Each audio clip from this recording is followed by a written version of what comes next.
kalau sekarang ada kans untuk 2029 ya sah-sah saja memang mereka untuk ngincer itu gitu. Hmm. Cuma yang saya sayangkan itu kan selalu perpolitikan kita itu kan main keributan gitu. Seperti WUS. WUS saya berpikirnya agak berbeda. Hmm. Jadi semua orang tertarik Mas Budius, ketarik Ya. pikirannya itu ke pusaran itu B2B. Lihat aja di rumahnya ada minuman, ada makanan, kadang-kadang ada kaos yang dibagi, Iya, ya kan? iya, iya, Itu benar-benar. kan luar biasa itu. Saya bilang kalian ini terlalu pede. Semuanya viewer anak muda di situ. Kalian harus harus ambil orang-orang tua sebagai mentor.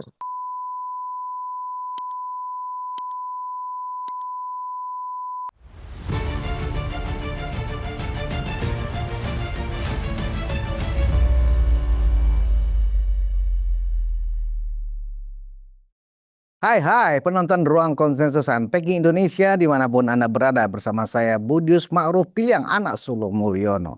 Dalam satu tarikan nafas, saya hari ini berdiskusi dengan senior saya dari Surabaya ini, dengan Pak Iyas Subiakto. Apa kabar Pak Iyas? Sehat, alhamdulillah. Pak Baru Iyas, terima uang reses nih. wah baru terima uang reses ya. Waduh, Ya, kayak lagi panen ini Pak Iyas. Pak Iyas, ya. ini menarik nih, menyimak perkembangan Subhan Palal ini ya, yang mendesak supaya Wapres Gibran mundur, dan kalau Gibran mundur, gugatan dia yang 125 triliun itu dia akan cabut atau dia tarik gitu loh. Ini kan semakin jelas ya, sebenarnya ujung-ujungnya adalah memang pemakzulan atau mundur ya kan. Nah, ini kan rame sebenarnya, ini kan mereka ini secara langsung atau tidak langsung ya kan. Mereka ini kan proksi kayaknya dari Partai Demokrat nih, dari orang-orangnya SBY kayaknya ya. Walaupun dibantah ya, walaupun dibantah. Dan ini isu ini memperkuat bahwa memang eh, ada semacam kerangka politik ya untuk 2029. Demokrat berharap pasangan Prabowo 2029 nanti itu bukan dengan Gibran tetapi dengan AHY. Jadi kerja-kerja politik dilakukan oleh Demokrat, melakukan konsolidasi sampai ke daerah-daerah, dan bahkan katanya AHY selama kunjungan kerja juga sering mengumpulkan partainya untuk terus melakukan konsolidasi. Nah, itu sebenarnya itu hak partai ya Pak Iyas, tetapi menurut Pak Hmm. Iyas peluang untuk Prabowo Gibran yang dipisah 2029 itu seperti apa? Eh, Gini ya Mas Budius ya. Kalau kita lihat apa ya perkembangannya itu kan memang sebenarnya gampang dibaca lah. Mm-mm. Subhan itu siapa dan bagaimana cara dia kerjanya kan gitu kan. Bagaimanapun kan kita harus buka-bukaan. Pak SBY ini kan tidak diem saja untuk tidak ngurusin anaknya kan gitu kan. Ya, Karena dari dulu sejak dicabut dari militer juga tujuannya kan ke sana. betul. Makanya kalau sekarang ada kans untuk 2029 ya sah-sah saja memang mereka untuk ngincer itu gitu. Mm. Cuma yang saya sayangkan itu kan selalu perpolitikan kita itu kan main keributan gitu. Jadi masyarakat ini digoreng-goreng pikirannya seolah-olah semuanya tidak tahu gitu kan. Tuntutan Subhan 125 triliun itu kan gertak apa ya kalau saya lihat. Makanya sih Gibran juga tidak mau mundur kan. Mm-mm. Nggak mau mundur dia karena kalau kalau kalau mundur itu ditarik tuntutannya gitu ya. Dia dilanjutkan saja begitu. Karena saya pikir kalau Gibran juga ya punya punya kekuatan dia. Kalau sama dengan ijazah Pak Jokowi segala macam ya ditunjukkan saja kalau itu memang benar gitu kan. Ini juga gitu. Ijazahnya Gibran juga udah mulai diserang dan sebagainya. Nah, buat saya melihatnya kalau Pak SBY atau nggak tahu ya ada pembicaraan atau tidak dengan Pak Prabowo kita nggak tahu lah. Ya. Kalau SAHY ngincer kursi Wapres terus Gibran mau dilengsarkan dari situ dari sekarang, dia ngimpi itu. Karena saya pikir Gibran juga punya kekuatan gitu. Makanya saya senang kalau Pak Jokowi sekarang juga mulai ikut ngurusin PSI gitu kan. Ini kan politik, Mas Budius. Mm-mm. Jadi seandainya lah paling jeleknya juga harus tidak dengan Pak Prabowo, ya tarung aja sekalian gitu kan. Hmm. Di situ malah lebih lebih seru nanti kalau saya lihat seperti itu. Karena pure anak muda, kalau Gibran masuk, siapa wakilnya gitu kan. Kalau kalau AHY kan berarti masih ikut Pak Prabowo gitu kan. Jadi Pak Prabowo masih usia 78 nanti gitu. Diikutin dia gitu. Beda, jadi nanti tarungannya bagus tuh. Fight-nya di lapangan lebih enak kita ngelihatnya. Jadi muda yang muda beneran gitu kan. Jadi Itu saya pikir dari saya pandangannya seperti itu. ada 3 mantan presiden yang akan turun 2029 berarti ya Pak ya? Siapa itu? Pak? Megawati, SBY dan Pak Jokowi. Iya, kalau Turun Bu gunung Mega kan, maksudnya ya kan? iya. Kalau Bu Mega kan sampai sekarang saya sih belum kelihatan siapa yang dia mau mau majukan kan, apakah Puan. Yang diincar siapa sih ini sebenarnya gitu? Apakah presidennya tetap Prabowo, Megawati juga ngincer untuk kursinya Puan, atau apa siapa saja bisa aja gitu. Kalau Pak Jokowi ya jelas dia sekarang sudah paling tidak sudah kelihatan di PSI lah ya. Itu sebuah kekuatan baru menurut saya. Test case-nya bagus. Jadi kalau sekarang di tes ombak itu ya sudah mulai terasa karena saya ngikutin juga di Jawa Timur kan. Hmm. Seperti apa Pak di Gitu. PSI di Jawa Timur? Katanya banyak kader-kader di level kabupaten kota, kecamatan pada mengundurkan diri dan kemudian merah ini pindah ke gajah gitu loh. Apa seperti itu fenomenanya Pak ya? Saya tidak membaca pasti, Hmm. tapi kalau dari apa yang kita ikutin sejak Pak Jokowi berseteru dengan PDIP, itu sudah bisa dilihat. Kan Ganjar cuma dipilih oleh 30% orang PDIP, ceritanya kan kayak gitu kan. Hmm. Hmm. Ya, kalahnya mereka di Jawa Tengah itu sudah juga menunjukkan tanda-tanda itu gitu. Karena banyak juga di dalam PDIP itu yang pro Jokowi kan gitu kan. Jadi bisa saja seperti itu. Walaupun sekarang belum terbuka, saya pikir pasti bergerilya di dalam. Ini katanya awal November Pak. Awal November siapa inisial J Dewan Pembina atau Ketua dan Pembina PSI itu akan dibuka. Dan ini Hmm. menambah spekulasi politik sebenarnya karena kalau betul seperti itu memang Pak Jokowi menyadari artinya memang J itu adalah Pak Jokowi ya kan ketua dan pembina itu kan sekarang namanya masih J ya kan. J itu kan bisa macam-macam Pak, bisa Jeffrey Giovanni pendirinya PSI kan begitu, bisa Pak Jokowi ya kan, bisa juga apa komandan saya di sini Julpan Lindang kan bisa juga. Kalau ini jet, Oh gitu kan tuh Z.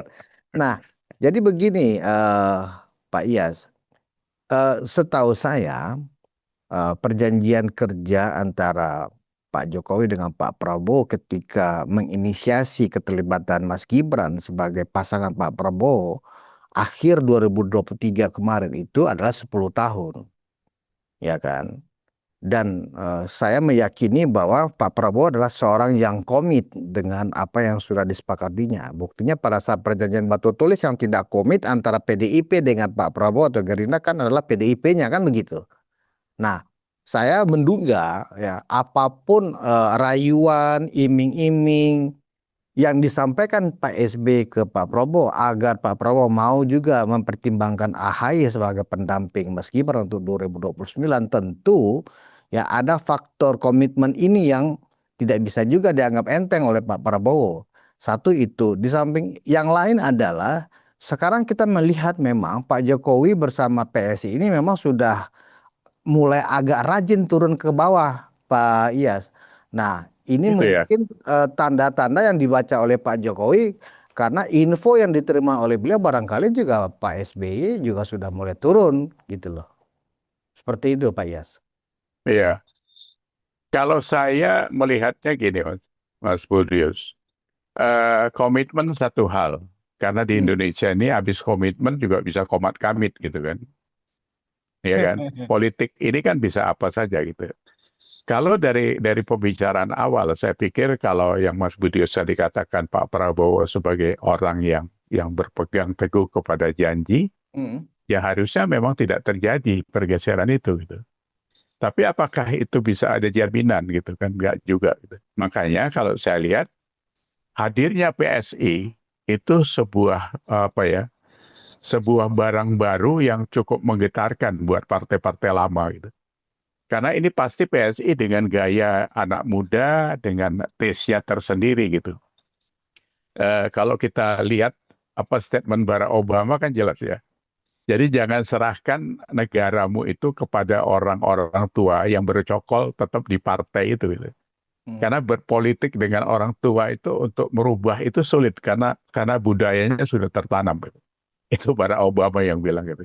Mm. Nah, momentum 2029 ini memang momentum untuk anak muda. Saya menghitungnya seperti itu karena sudah ada bibit kan, ada. Kita bukan mengabaikan AHY, AHY juga mungkin bisa hadir. Tapi kalau dia sampai rebutan di kursi RI 1, ya kita lihat bagaimana kekuatan dia gitu.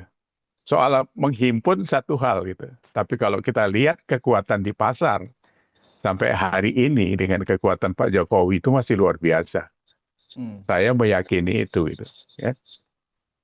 Jadi tidak gampang. Kalau turun Pak SBY atau siapapun, ya karena memang rekam jejaknya juga bisa kita baca dari pengalaman mereka pernah jadi presiden sama-sama 2 periode kan gitu. Ya. Gitu Mas Udias. Apakah pertarungan menjadi sangat seru ya Pak Yas 2029 itu? Menjelang 2029 lah setidaknya. Karena begini Pak, kenapa 2029 itu sangat strategis, ya kan? Sangat strategis bagi Gibran dan bagi AHY. Dan juga bagi siapapun, termasuk juga bagi Ganjar misalnya, bagi Puan Maharani. Karena itu adalah periode terakhir Pak Prabowo Pak, ya kan? Nah, sebagai pendamping RI 1 tentu 2034 ya menjadi momentum yang sangat strategis ya, yang sangat bagus untuk wapres yang mendampingi Presiden Prabowo 2029-2034 untuk kemudian bisa mulus melanjutkan 2034-2039. Nah, kalau memang itu bisa dipertahankan oleh Gibran sesuai dengan komitmen Pak Prabowo, ya kan? Artinya apa? Menjadi bisa dimaklumin hari-hari ini, ya.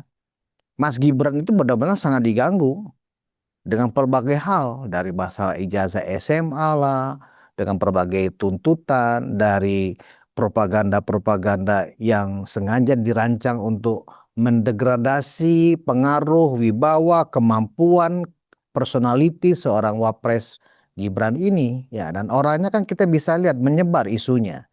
Dan saya menangkap penyebaran isu propaganda untuk mendowngrade Gibran ini adalah sebuah skenario, Pak. Bukan berdiri sendiri, tapi seolah-olah dibikin berdiri sendiri. Ini adalah sebuah mata rantai yang tujuannya memang secara jangka panjang, ya.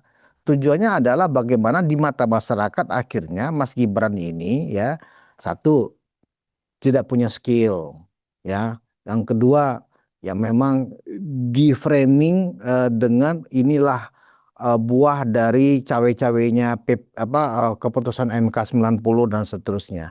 Nah, menurut Pak Iyas, apakah masyarakat kita, ya, yang notabene memang belum terlalu cerdas-cerdas amat, juga belum terlalu melek amat juga dalam berpolitik, ya Pak, akan terkecoh oleh permainan-permainan propaganda ini, Pak Iyas?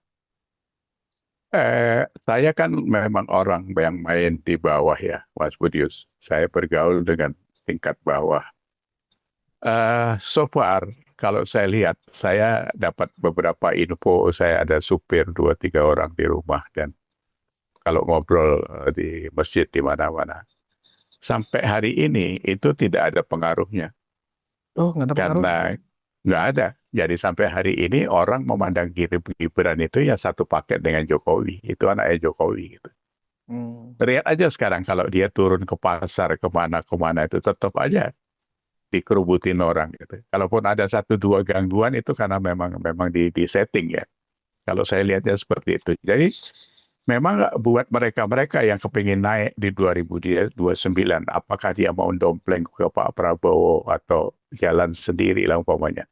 Nggak gampang kalau Gibran masih eksis di situ. Makanya sampai bayangin itu tuntutan 125 triliun dan sebagainya. Itu dari mana ngitungnya gitu kan gitu. Iya.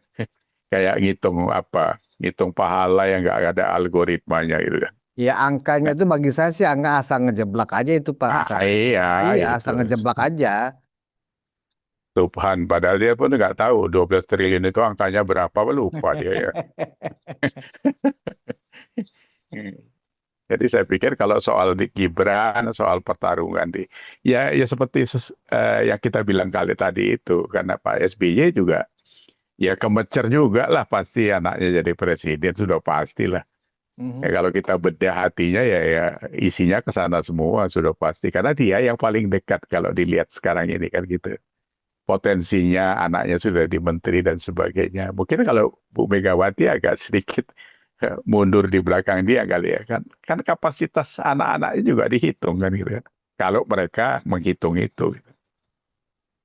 Pak Iyas, kalau Ya, kita menilai secara objektif ya, khusus kinerja Mas Wapres ya, mengukur kinerja seorang Wapres, even siapapun Wapresnya ini kan agak sulit Pak Iyas, karena memang Wakil Presiden itu dalam konstitusi kita memang adalah benar-benar wakil gitu loh Pak. Tidak punya DCC, tidak punya bahkan untuk menulis surat sendiri pun nggak bisa kan gitu loh. Tetap itu semua iya. atas nama Presiden kalau untuk kepentingan negara. Nah, mengukur kinerja seorang Wapres Gibran ya kan, ini kan sudah mau 1 tahun ini Pak. 20 Oktober kan sebentar lagi, paling beberapa hari lagi karena sudah 1 tahun. Nah, tetapi di kalangan para haters atau di kalangan keledai dungu, ya kan, kita kan sekarang sudah terbiasa dengan ada kelompok keledai dungu, Pak. Karena kan kita kan disebutnya sebagai kalangan termul, ya kan, ternak Iya. modern. Ya, jadi di kalangan keledai dungu dari kelompok seberang, ya kan, itu memang akhir-akhir ini ada nuansa-nuansa yang membandingkan kinerja 10 tahun SBY yang bagus ya kan dengan kerja 10 tahun Pak Jokowi yang dianggap adalah carut marut semuanya gitu loh Pak. Nah, ini kan tanda-tanda sebenarnya ya kan.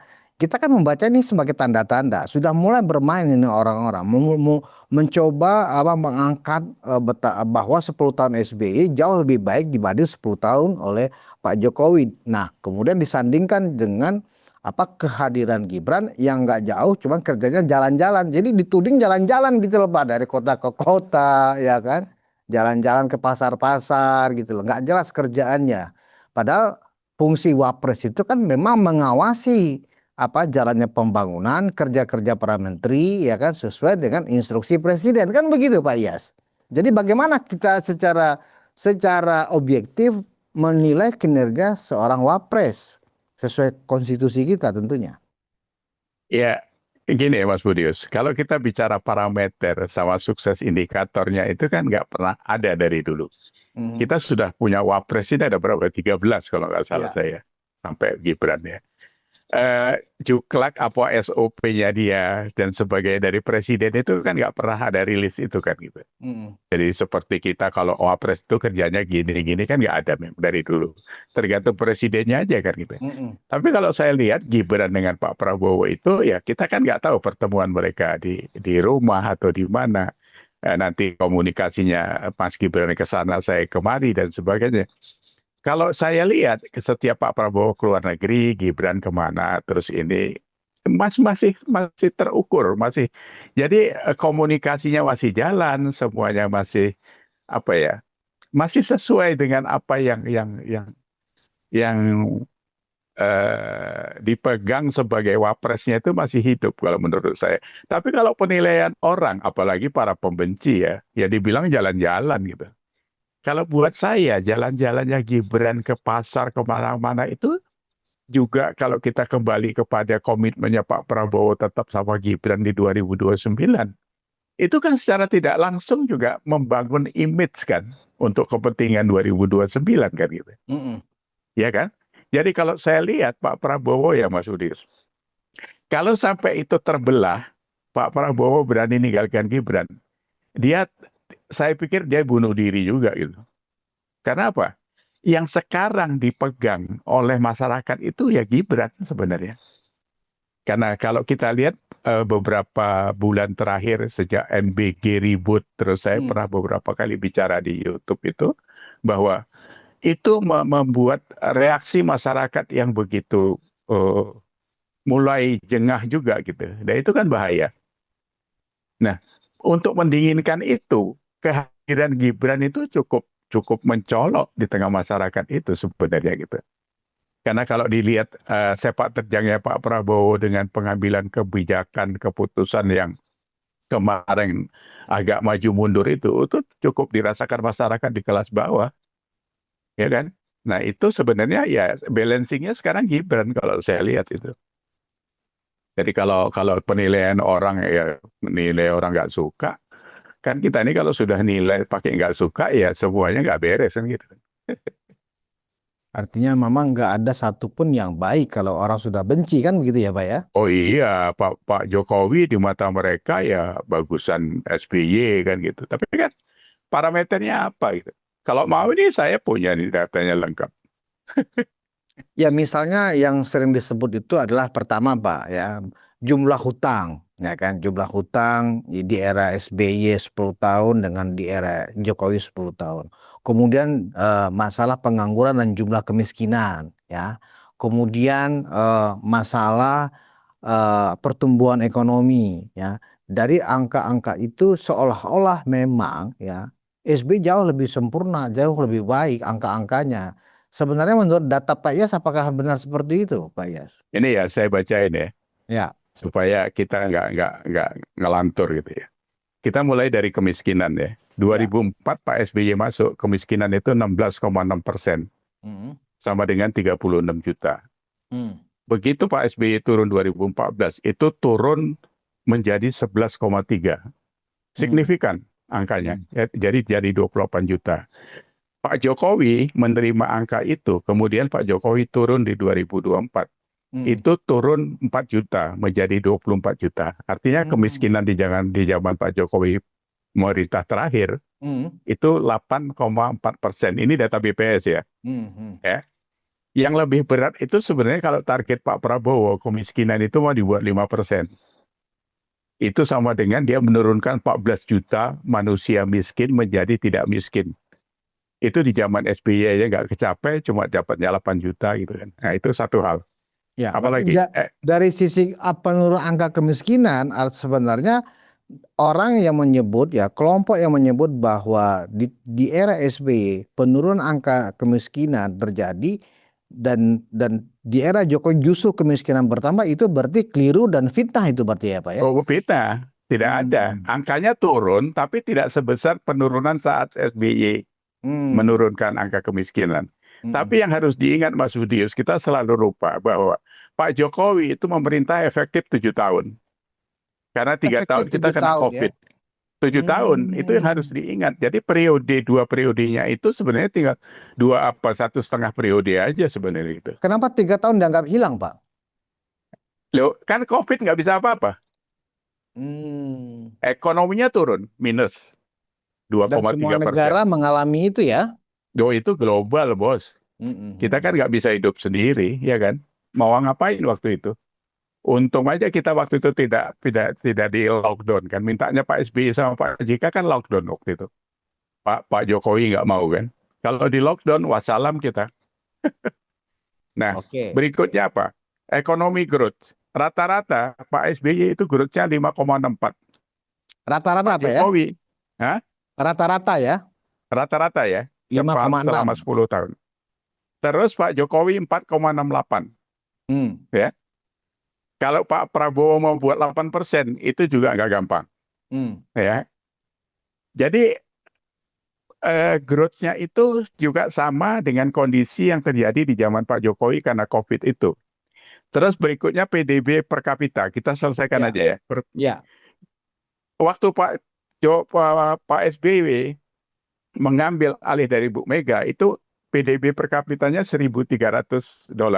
Oke. Di akhir kepemimpinan Pak SBY itu naiknya 2,8 kali. Kita harus apresiasi itu, Mas Budius. Jadi angka ini adalah angka real yang bisa kita pertanggungjawabkan. Walaupun mungkin tidak 100%, ini harus divalidasi kan. Menjadi 3693. Dari Naiknya itu 1.300 menjadi 3.600 ya, Pak? 3.693. Oke. Ya. Mm. Pak Jokowi itu menjadikannya 5.310. Tahun berapa Ya. itu, Pak? Menjadi Tahun ya 5.300. 2024. Wow. Ya. Dia tetap naik walaupun tidak sebesar Pak SBY menaikkan dari Bu setelah Mega. Bu Mega. Ya. Oke. Itu harus fair. Yang berikutnya itu purchasing power parity, daya beli. Nah, iya, iya. Daya beli itu di zaman Pak SBY terima itu 4.500 naik menjadi 11.300. Hmm. Habis itu Pak Jokowi dia menjadikannya 15.300. Ya, sekarang purchasing power parity kita itu 15.300. Hampir kejar-kejaran dengan Vietnam. Berikutnya hutang. Hutang waktu diterima Pak SBY itu 144 miliar dolar. Kursnya waktu itu 8.400. Ya. Pak SBY menutup itu 294. Berarti naik 150 miliar dolar. Hmm. Kursnya menjadi 11.870. Pak Jokowi ini yang selalu digambar-gambarkan 8.000, 9.000 triliun itu. Iya, iya. 561 miliar. Hmm. Itu memang benar 8.000 triliun, 9.000 triliun. Hmm. Karena kursnya sudah 15.864. Iya kan? Dari 13.000 ya kan? Ya, dari 13.000, dari 11.000. Dari 11.000. Dari 11.000. Jadi kalau kita ambil flatnya sama-sama 8.400 zaman Bu Mega sampai ke zamannya Pak Jokowi, itu naiknya bukan segitu. Jadi kalau di dalam triliun dia 1.200 triliun, Hmm. di Pak SBY 2.470 triliun, di Pak Jokowi 4.714 triliun. Tapi kalau di currency dengan kurs yang sekarang, ya Pak Jokowi punya ya hampir 9.000 triliun memang. Ya. Nah, tapi kan harus bisa diimbangi ya. Versus PDB, rasionya kan 60% Ya. maksimum. Zaman Bu Mega 53%. Diturunkan zaman Pak SBY jadi 27,4. Di Pak Hmm. Jokowi 38,8. Ya memang naik dia dari Pak SBY ke Pak Jokowi naik. Tapi inflasinya itu di zaman Megawati 6,4%, zaman SBY rata-rata 4,53, Hmm. zamannya Pak Jokowi 2,84. Ya, Hmm. ini yang lebih seru. Ya, Pak SBY bayar utang itu 1.840 triliun. Selama pemerintahannya 10 tahun itu bayar Ya, total 1.800 triliun. 1.840 triliun. Oke. Pak Jokowi bayar 5.323 triliun. Wow. Nah, Hampir 3 jadi kali lipat. ya 3 kali lipat, 2,8 kali lipat. Maksud saya, Mas Budi, selalu kita terjebak dengan apa? Framing dengan hoax yang seperti itu yang dibuat orang-orang untuk membodohi masyarakat kita. Itu nggak baik. Karena negara ini tidak bisa diurus secara putus-putus kan. Iya, iya. Dari zaman Soekarno punya utang ke Soeharto, Soeharto ke selanjutnya lah sampai sekarang. Emang bisa dibilang, oh utangnya Soeharto suruh Soeharto aja yang bayar gitu, bisa gitu, Hmm. ya kan? Oh yang makan kita semua juga gitu kan. Nah ini yang saya pikir dialektika berpolitiknya kita itu kacau, kacau banget. Ini kalau nggak diperbaiki, ini justru yang berbahaya, Pak. Jadi ya, saya teruskan yang tadi lagi ya. Oke. Jalan negara, revitalisasi. Hmm. Pak SBY membangun 11.350. Hmm. Dia lebih banyak bangun jalan. Ini sama revitalisasi ya. Revitalisasi itu jalan yang sudah ada itu bisa didesarkan atau bisa ditimpa dan sebagainya. Pak Jokowi itu membangun 10.700. Kilometer. Tapi tolnya 2.700. Dia lebih banyak. daripada Pak SBY. Pak SBY bangun tol 350 km, Pak Jokowi 2.700. Ya. Jadi unda-undi saja dia. Bendungan. Pak SBY bangun bendungan 7, yang 18 itu bahasa yang dulu kita pakai itu mangkrak. Itu diteruskan Pak Jokowi ditambah lagi 56. Jadi Pak Jokowi itu bangun bendungan itu 60-an lebih kan. Jadi terus apa lagi? Bandara, revitalisasi 16, Pak Jokowi 15. Yang baru Pak SBY 39, Pak Jokowi 38. Berikutnya apa lagi yang tidak ada kaitannya dengan pembangunan langsung? Freeport. Berapa presiden membiarkan Freeport 9% sahamnya? Diambil Pak Jokowi, dibayar 60 triliun, uangnya Inalum kan? Kita ingat itu kan? Ya. Petral, berapa presiden menikmati Petral? Kita nggak usah mengatakan mereka terima komisi. Tapi kenapa itu didiamkan? Kalau itu ada mafia minyak di sana. Januari 2015 dibubarkan sama Pak Jokowi. Ya kan? Saya waktu itu ingat kalau dia mau terima $1 aja. Satu hari $1 juta diterima. Berikutnya apa lagi?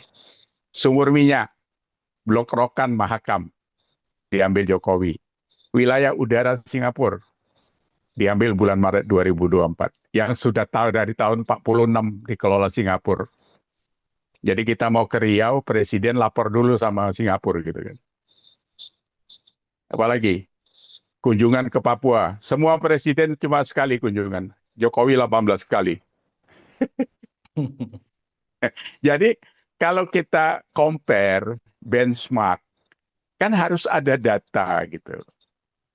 Jadi kalau tidak ya kita ribut yang seperti sekarang ini, Mas Budius. Kesimpulan Ya, Pak Yas dari indikator-indikator makro antara 10 tahun SBY dengan 10 tahun Pak Jokowi tadi ditambah dengan misalnya infrastruktur dan kemudian ada juga penekanan kepada perhatian yang sangat khusus kepada Papua ya. Itu apa yang Pak Yas simpulkan dari angka-angka yang memang sudah muncul ini? Gini, Mas Budius, kita ini kan punya Pancasila. Ketuhanan yang Maha Esa, bebas beragama, berantakan. Kan gitu kan. Kita harus jujur loh. Minoritas itu nggak punya ruang gitu kan. Selalu diganggu. Ini soal ponpes sebentar aja udah ribut gitu kan. Terus apa lagi?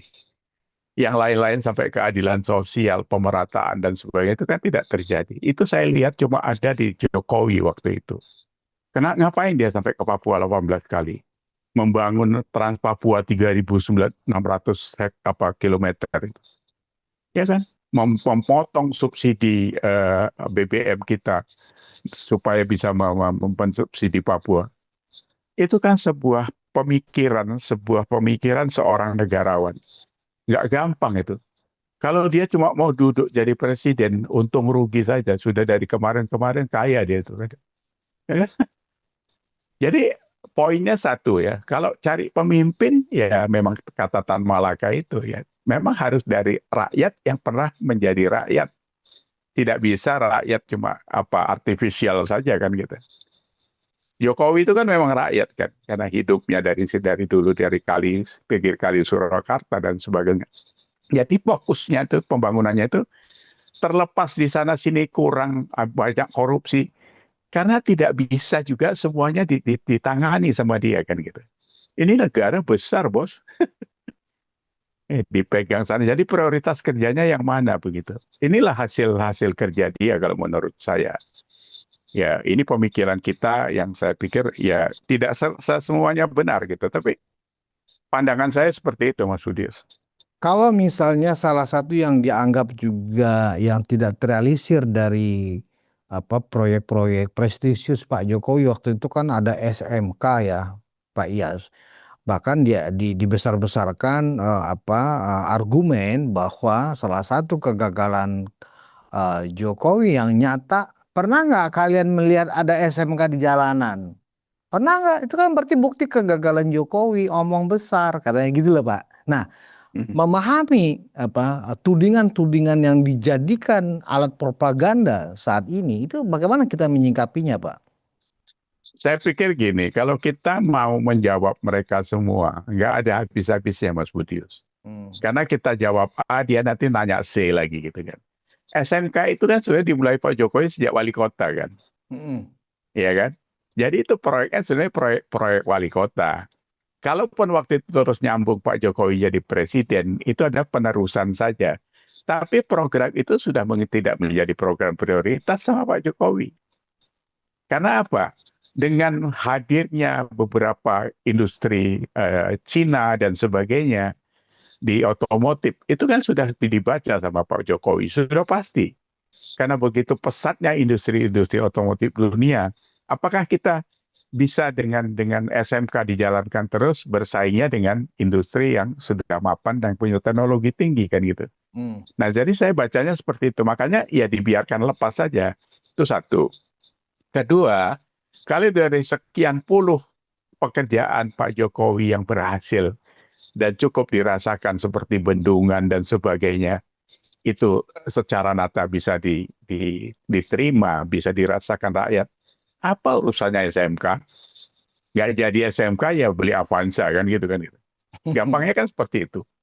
Tapi kalau nggak ada bendungan, Anda nggak bisa nanam padi kan gitu kan. Iya, betul. Iya, jadi kalau sekarang Pak Amran bicara surplus segala macam yang digembar-gemborkan itu juga, kalau nggak ada bendungan Pak Jokowi yang 60 itu, apa bisa surplus? Ya, makanya kan berkesinambungan dia. Jadi nggak bisa dipotong. Oh ini. Kan nggak bisa Pak Prabowo mengklaim bahwa itu dia punya. Kan selalu Pak Prabowo bilang Hmm. bahwa itu ya dari Pak Jokowi gitu. Karena penerusan kan. Nanti habis Pak Prabowo apa lagi kan seperti itu kan. Jadi itu menurut saya. Ya, dan kalau kita lihat ya, memang dari data-data yang Pak Yas jelaskan tadi, ya secara makro, sebenarnya antara Pak Jokowi dengan Pak SBY itu beda pendekatan aja ya Pak dalam membangun Indonesia.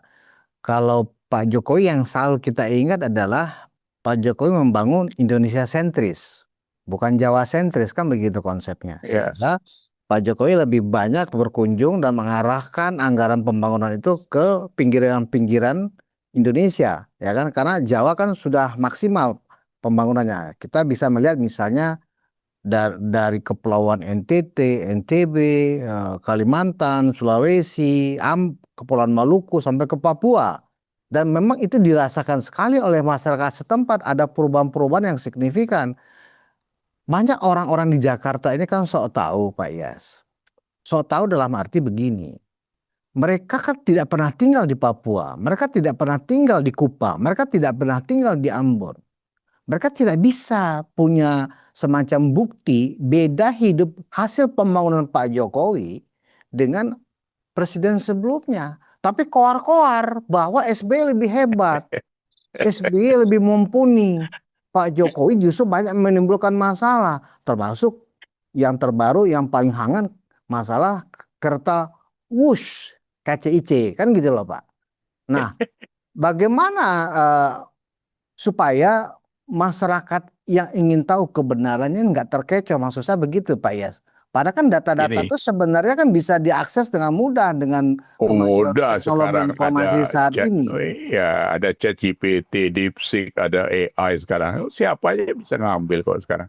Walaupun itu tidak 100% benar ya, harus divalidasi. Tapi paling tidak sebagai dasar untuk menganalisa kita sebagai benchmark itu ada angkanya semua. Mhm. Nah, seperti WUS. WUS saya berpikirnya agak berbeda. Hmm. Jadi semua orang tertarik, Mas Budius, ketarik Ya. pikirannya itu ke pusaran itu B2B. Jadi kalau Hmm. bisnis to bisnis itu pasti harus ngitung untung kan gitu. Hmm. Padahal itu kan 75% pinjaman negara, yang 25% itu konsorsium antara China Railway sama dengan Wika dan sebagainya lah BUMN itu. Ya. Nah, kalau saya berpikirnya, kenapa kita tidak berhenti geser saja itu sebagai fasilitas yang disiapkan negara gitu. Ya kan? Karena apa bedanya dengan bendungan? Ya, saya ngitung saya ambil data Jatiluhur ya sudah 58 tahun. Yang dihidupi 733.000 petani. Itu kan berarti selama 58 tahun itu petani itu menikmati itu kan. Hmm. Ya kan? hasilnya beras disirkulasikan kemana-mana untuk kebutuhan apa ya penduduk dan sebagainya. Tapi maksud saya, apa bedanya dengan WUS kalau dia sebagai sarana yang disiapkan oleh pemerintah sama dengan jalan-jalan negara kan gitu. Nah, WUS itu sendiri sampai hari ini sudah mengangkut 11 juta orang, ya kan? Ya, pendapatannya satu bulan 114 miliar. Operasional biaya operasionalnya itu 83 miliar. Kalau menurut saya, kenapa nggak dipilah saja investasinya itu memang sudah menjadi tanggung jawab negara sebagai sarana, sebagai fasilitas untuk penduduk, untuk masyarakat ini. Operasionalnya kan WUS bisa cari sendiri.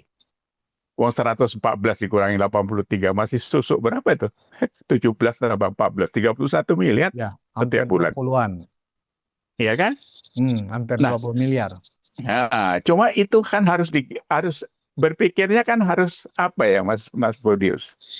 Jadi nggak bisa kita berpikir sepotong-sepotong yang saya bilang tadi itu. Jadi kalau tidak ada dialektika politik yang benar untuk membangun Indonesia ini, itu akan seributnya seperti ini terus. Terus ditonton anak-anak muda kita ini negara lama-lama mau jadi apa? Iya, Ya, memang menyedihkan sekali sih Pak Iyas. loh iya, WUS itu iya, adalah sebenarnya alat transportasi. iya, Cuman dikemas sedemikian rupa sebuah alat transportasi yang punya teknologi sangat tinggi, kan begitu Pak. Nah, iya, transportasi itu kan seyogyanya memang berfungsi tidak hanya sebatas profit oriented. Ada tugas dan tanggung jawab pemerintah di sana dalam memfasilitasi masyarakatnya, warganya, rakyatnya untuk mendapatkan akses transportasi yang mudah, cepat, ya kan? Bahwa itu kemudian misalnya secara bisnis tidak terlalu menguntungkan buat sebagian orang karena dianggap panjang sekali masa utangnya. Ya kan, itu kan hal yang berbeda. Kan ada tanggung jawab sosial juga dari dari iya. negara, kan begitu, Pak?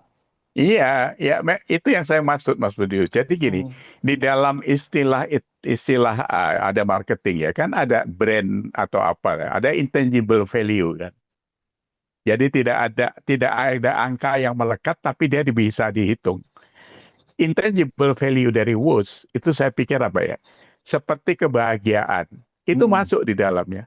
Bayangin Mas Hmm. Budius yang biasanya dari Bandung ke Jakarta 3 jam Hmm.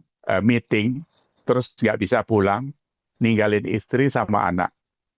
Sekarang itu kan bisa PP gitu, Boy. Ya kan? Hmm. Belum lagi efektivitas daripada waktu, efisiensi, terus apa lagi? Kesehatan, karena nggak perlu capek lagi naik 6 jam, cuma setengah jam pokoknya kan. Ini kan harusnya dihitung ya.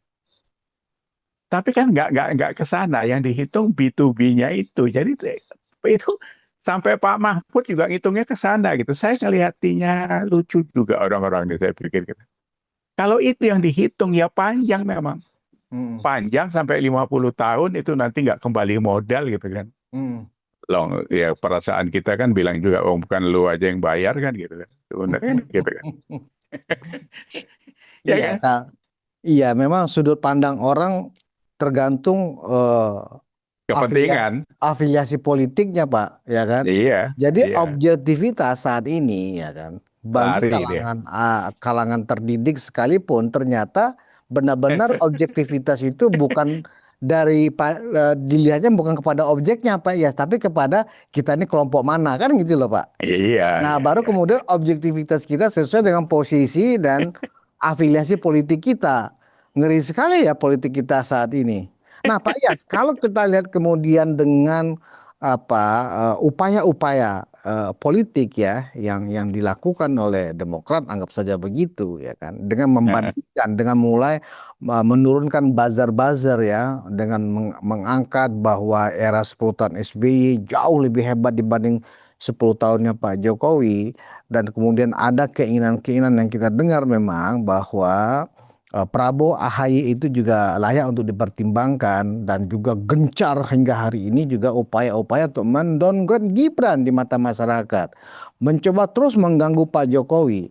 Nah, mata rantai itu semua kan 2029 Pak Iyas. Nah, pertanyaannya adalah ya sistem pemilihan kita adalah pemilihan langsung, one man one vote. Kan begitu Pak Yas.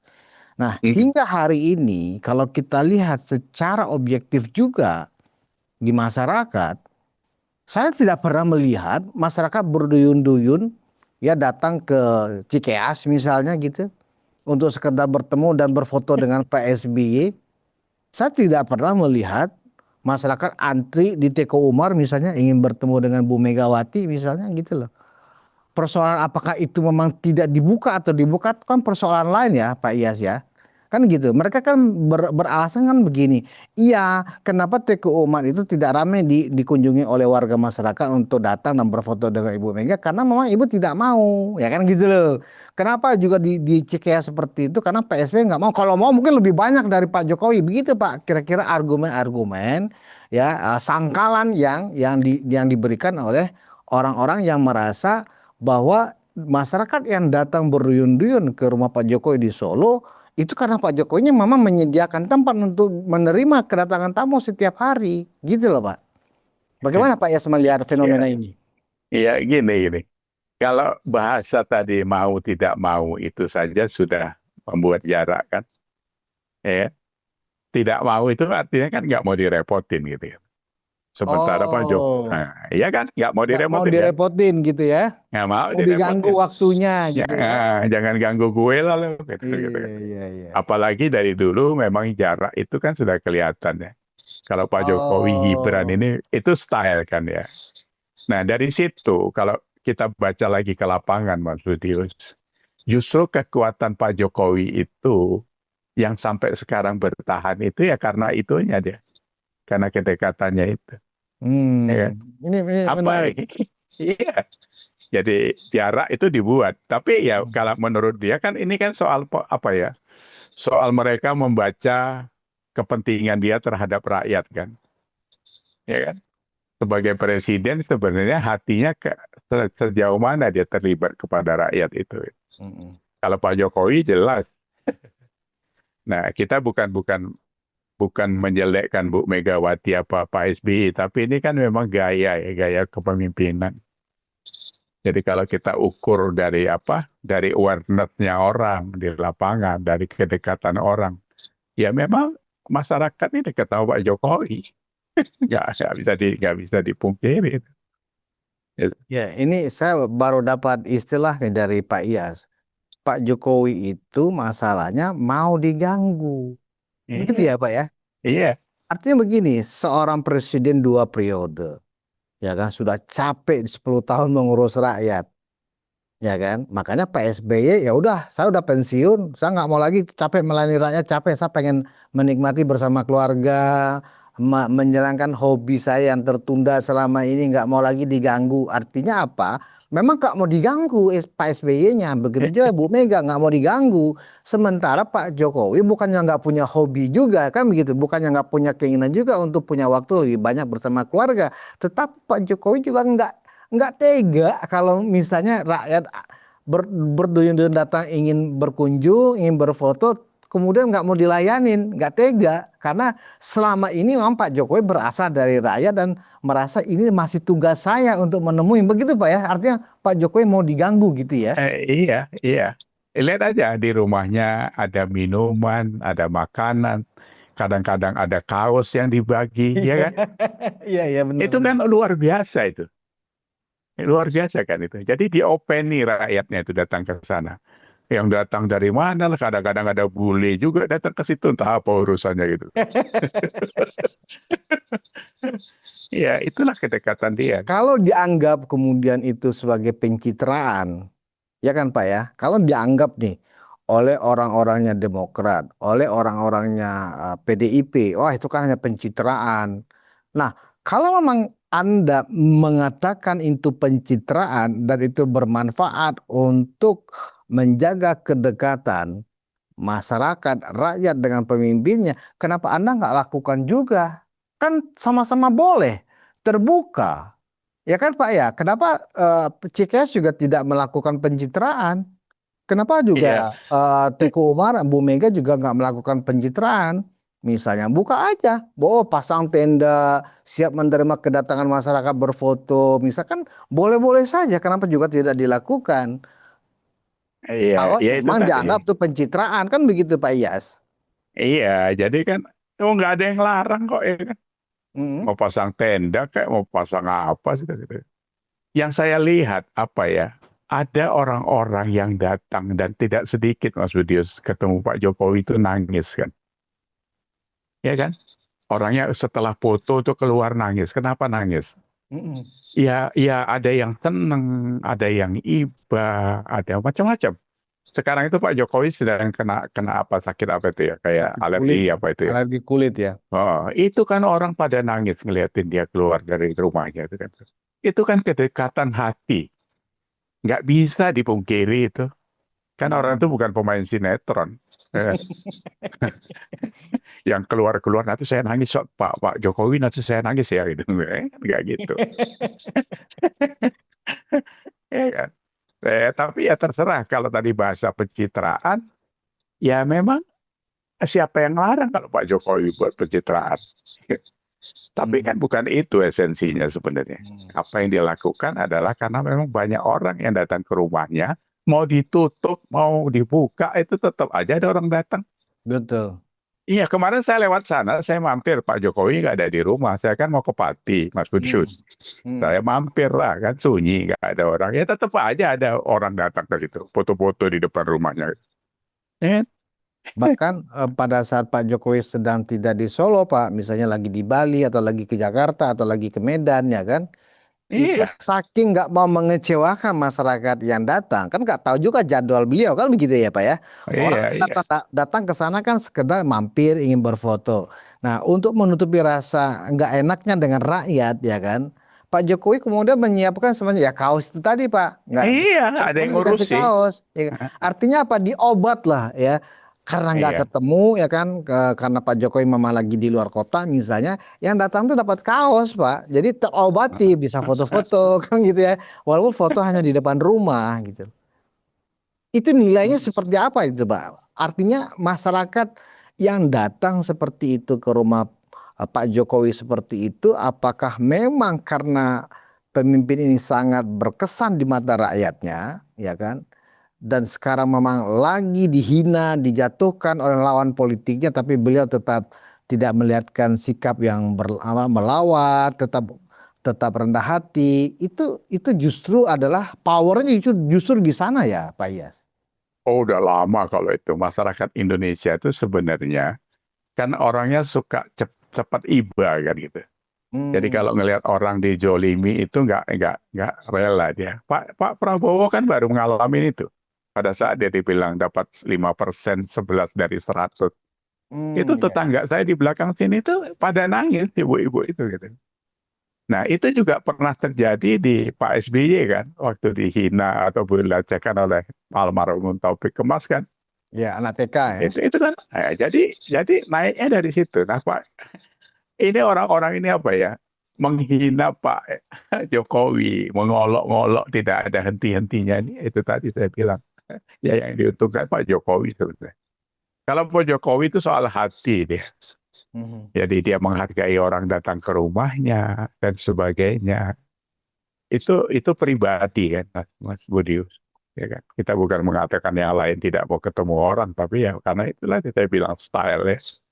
Gitu.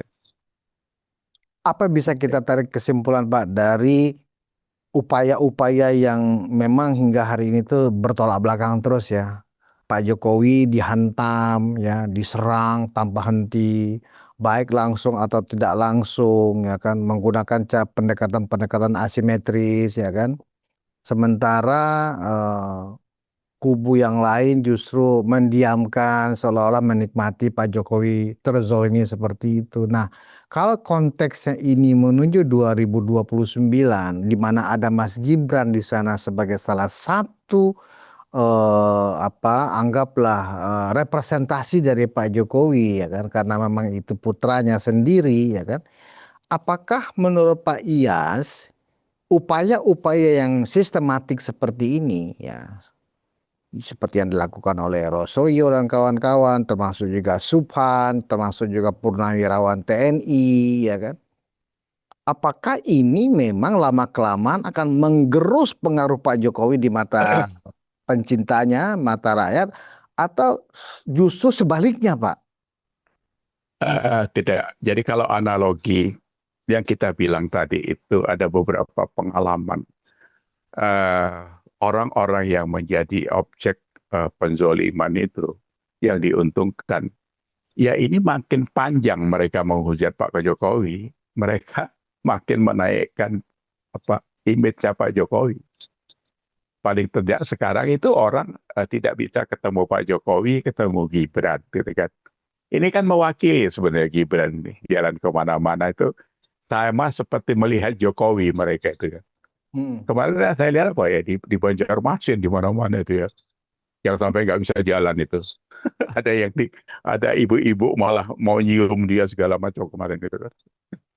Nah, jadi kalau kalau itu yang diharapkan mereka untuk bisa menggerus namanya Pak Jokowi yang begitu masih bertahan di 72-75% itu, ya ngimpi aja kalau menurut saya. Hmm. Tapi sih kan pandangan kita yang mengikuti Pak Jokowi. Ya, Betul. kita tidak mengatakan Pak Jokowi nggak ada salahnya lah ya, sebagai ada kekurangannya pasti ada. Tapi posisinya sekarang saya pikir nggak tergoyahkan. Kalau itu menurut saya Tidak tergoyahkan. nggak, sampai hari ini nggak. Aku yakin deh. Dan harusnya pernyataan Pak Yasin menjadi catatan yang perlu diperhatikan oleh Ketum AHY dan Pak SBY juga sebenarnya tidak tergoyahkan. Setidaknya jadi motivasi bagi mereka untuk bekerja lebih keras lagi Pak untuk menggergaji Pak Jokowi. Ya, memang mereka tidak berani mengatakan secara terbuka bahwa mereka melakukan itu, Pak Yasin. Tapi kan dari kerja-kerja politik teman-teman yang ada di bawah kan kelihatan sekali ya. Kalau iyalah mana Iya, bisa lari dari situ. Kepentingannya apa sih? Ya kan? betul. Apalagi Pak SBY punya AHY. Kepentingannya AHY jadiin presiden atau wakil presiden. Kan gitu. Nah, Udah sebagai pasti. closing statement Pak Yas di tengah upaya-upaya politik ya yang terus berlangsung ya kan, eh, apa yang ingin Pak Yas sampaikan kepada masyarakat? Gini, sebenarnya bukan bukan apa ya. Jadi dari kemarin saya berpikir itu gini. Ini sebenarnya lebih kepada eh, politikus kita gitu. Kalau masyarakat ini kan sebenarnya kita lihat anginnya kemana saja deh. Satu, dialektika perpolitikan kita ini sebenarnya kan mandek. Hmm. Dari Soekarno itu juga sudah mandek.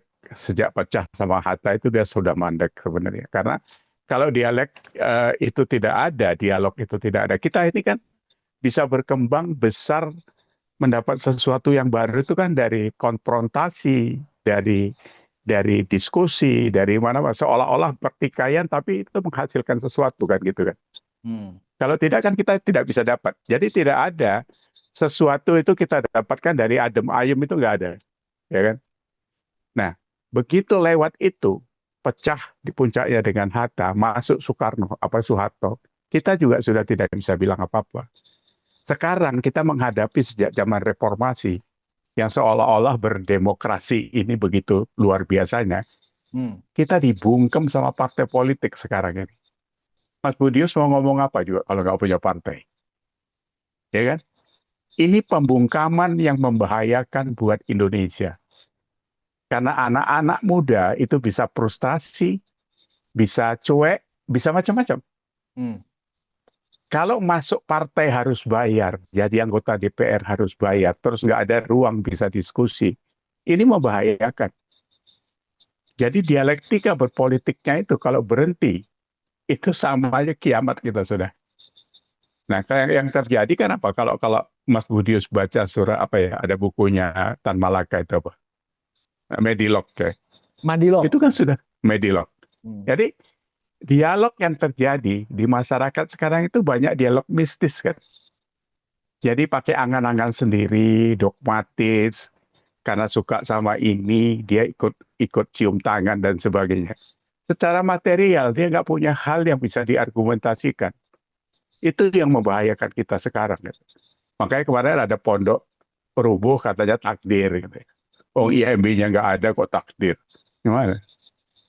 Hal-hal yang seperti itu, kalau itu nggak disadari oleh politikus-politikus kita yang ada di papan atas itu, dia sama saja meruntuhkan Indonesia sebenarnya.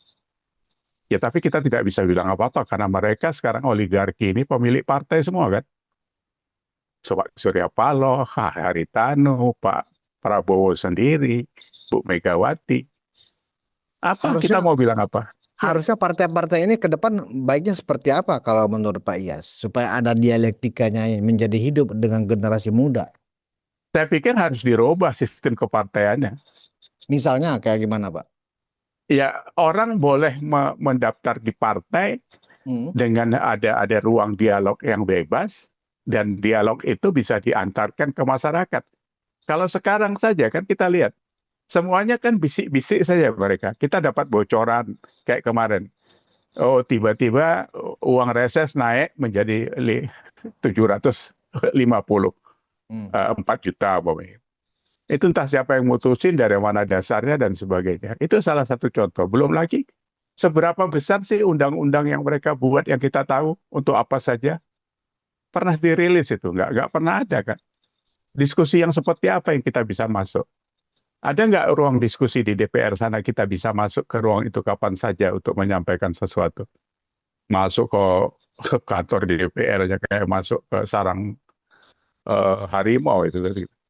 Nah, jadi dari bawah ini anak-anak ini harus ditampung. Kalau nggak bahaya kita nih. Ya saya nggak tahu, itu kan harus ada pemikiran yang lebih komprehensif, Mas Budius. Apakah partai baru seperti PSI bisa menjadi jawaban seperti yang Pak Saya ragukan berharap, itu? saya berharap. Karena saya juga kan jadinya, saya seumur hidup, umur 70 gini baru daftar ke PSI itu. Jadi sekarang itu saya anggota PSI, Mas Budius. Oh ya, di Iya, usia 70 baru mendaftar pertama kali seumur hidup di usia 70 ini masuk partai PSI. iya, karena pengennya saya kalau saya kumpul-kumpul sama anak muda itu, saya menjadi apa? Jadi kasih masukan saja sama mereka. Hmm. Kan nggak pengen saya jadi anggota DPR. Gitu. Kasih masukan bagaimana mereka harus bersikap dan sebagainya. Ini sekarang grup WhatsApp-nya luar biasa. Sampai kemarin saya permisi keluar dulu saking banyaknya.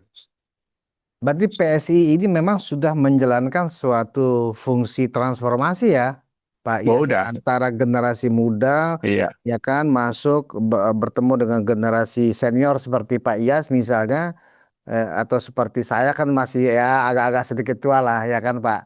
Nah, iya. jadi ini sebenarnya justru bagus ya Pak ya PSI seperti ini di mana ada ruang dialog antara generasi muda yang masuk ke partai politik ya kemudian bisa berkomunikasi dengan pimpinan-pimpinan partainya gitu loh. Begitu ya Pak ya? Iya, jadi sebenarnya ini sudah agak terlambat. Sebenarnya pada saat PSI di launching, Hmm. itu saya sudah sampaikan kepada mereka waktu itu ada kawan saya, anak-anak muda di Jakarta itu yang punya idealisme. Saya bilang kalian ini terlalu pede. Semuanya pure anak muda di situ. Kalian harus ambil orang-orang tua sebagai mentor. Jadi dia kan Hmm. bisa punya pengaruh. Tapi waktu itu Grace Natali kan terlalu kepedean kalau menurut saya waktu itu. Dia pikir bisa membalik tangan hitam putih gitu kan. Ini politik kok mau digini mana bisa. Buktinya sekarang mereka harus ngulangi dari nol lagi nih kan. Hmm. Hmm. Ini kan ada Pak Jokowi. Pasti. Ya kan? Nah, itu harapan kita kalau itu bisa di-drive di 2029, dia ada partai baru dengan napas baru. Ya, orang kan mohon maaf saya Mas Budius, rata-rata sebenarnya kita ini kan udah jengah sama partai-partai yang lama ini. Hmm. Lihat aja nanti kalau pemilihan umum. Kita lihat. Ya, ada barang baru nih. Ya, Dan bukan Mas Gibran pun sampai sekarang belum ada partainya Pak. iya, dia tenang-tenang aja kalau dia kan udah tahu lah. Kalau nanti dia tetap sama Pak Prabowo ya ikut partai yang siapa dukung Pak Prabowo kan gitu kan. Mm-mm. Tapi kalau Pak Prabowo nggak mau sama dia ada PSI. Hmm. Dia udah ada PSI, ya kan. Itu kendaraan aja diparkir di situ kan gitu. Berarti, wah, ada peluang juga ya PSI akan menjadi partai gajah, partai besar yang besar. akan berhadapan dengan partai-partai lama yang juga Iya. punya rekam jejak yang bagus juga ya Pak ya. Jadi nggak mudah juga sebenarnya ya Pak.